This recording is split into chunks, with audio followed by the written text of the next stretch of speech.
А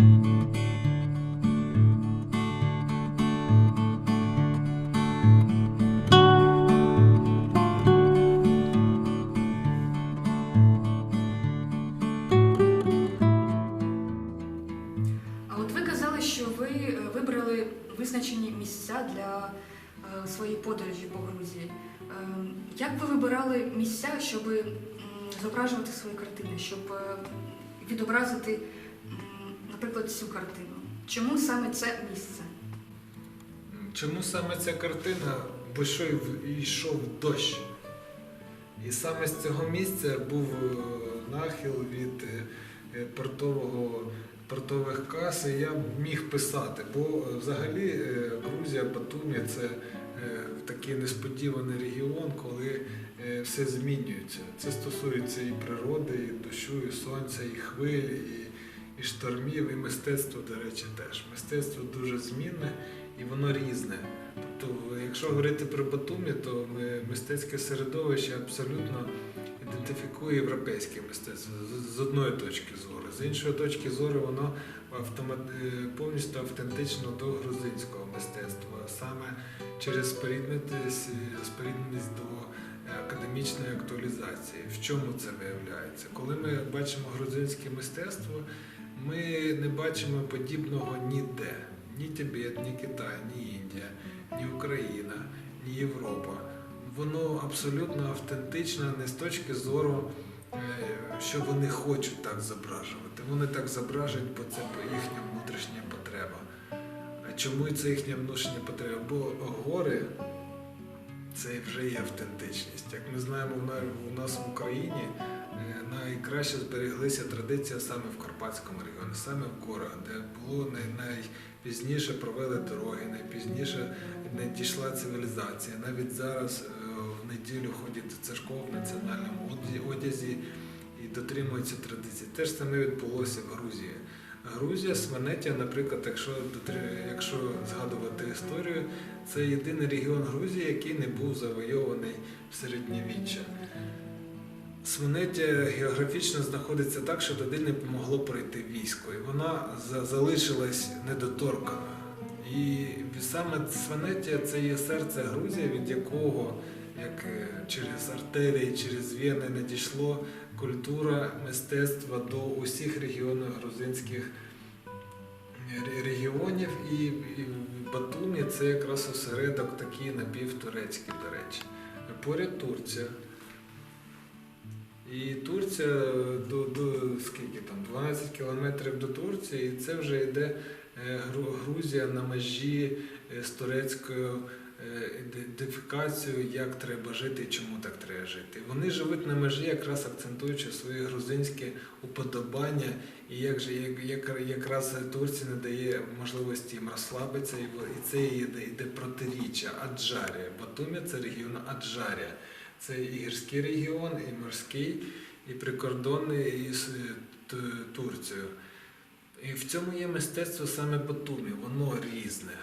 Батумі, воно міжнародне. На Батумі можна виплисти, долетіти до будь-якої точки світу. І це є, до речі, віддзеркаленням мистецького середовища. Інша справа – це Тбілісі. Тбілісі – це замкнуте середовище саме в певному сухому кліматі. До речі, коли прибув в Тбілісі, там відбулася міжнародна виставка на їхньому пагорбі, на самому великому. Там є великий проспект, на якому кожен наступний будинок – це музей національний, музей інших художників. Ось це цікаво. А що вас захопило в тих місцях найбільше? Мене захопили різні речі. Перш за все, відношення Міністерства культури Аджарії до грузинського мистецтва. Тобто це дуже відповідально, як саме держава відноситься до своїх музеїв, до свого мистецтва, до своїх художників. І якраз рік назад я був в Грузії доволі довго, впродовж місяця. Я спілкувався з художниками, спілкувався з музейниками. Мені Міністерство Аджарії передало в Україну 2 каталоги, де було надруковано 2 українських художники. Це Остроменська Вєштак і Оксана Свіжак. Я спитав, а чому саме вони? Бо до Грузії приїжджали купа художників впродовж десятиріч до Батумі, до Тбілісі, подорожували в Венетію і так далі, в горах. Кажуть, ну була комісія і вони об'єктивно визначили саме цих художниць. І якщо ми говоримо про мистецтво в Грузії, це відповідальна річ саме на адміністративному рівні. Бо, наприклад, вчора я давав інтерв'ю в газеті «Голос України» і ми з головним редактором спілкувалися.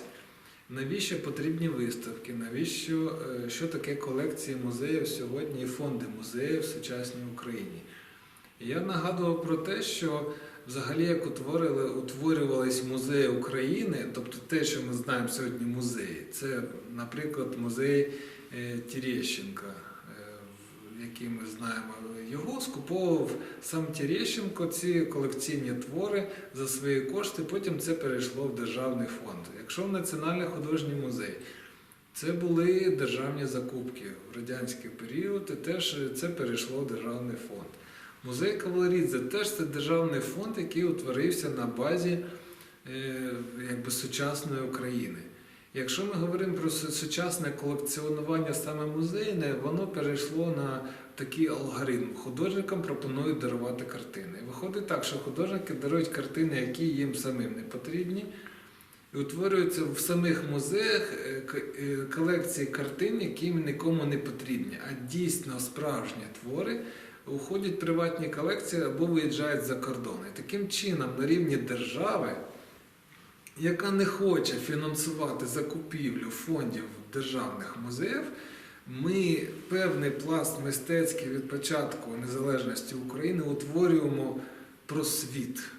Тобто ті твори надзвичайні, які пішли в приватні колекції, їх ніхто ніколи не побачить. Приватники, вони навіть не хочуть віддавати їх на виставки, тому що, по-перше, це страховка, це пошкодження, вони не хочуть ділитися, і багато колекціонерів взагалі не хочуть, щоб знали, що в них є купа якісних творів, тому що це насправді величезні кошти. І це питання актуальне. Якщо говорити про Грузію, там все ж таки демократично це відбувається, художники їдуть за кошт держави у Францію, в Польщу, в Германію, в Україну. 2 роки назад вони були в Україні, подорожували Україною, саме під керівництвом Міністерства культури. Вони спілкувалися з українськими художниками, з українським мистецтвом, вони співпрацювали, вони запрошували українських художників до себе в Грузії. І ці пленери відбуваються вже десятки років. Чому це не відбувається з боку України, не зрозуміло. Україна взяла політику з боку культури грати в одні ворота. Тобто ми хочемо брати, але не хочемо віддавати. Чому? А як ви думаєте, що цьому заважає? І що цьому заважає?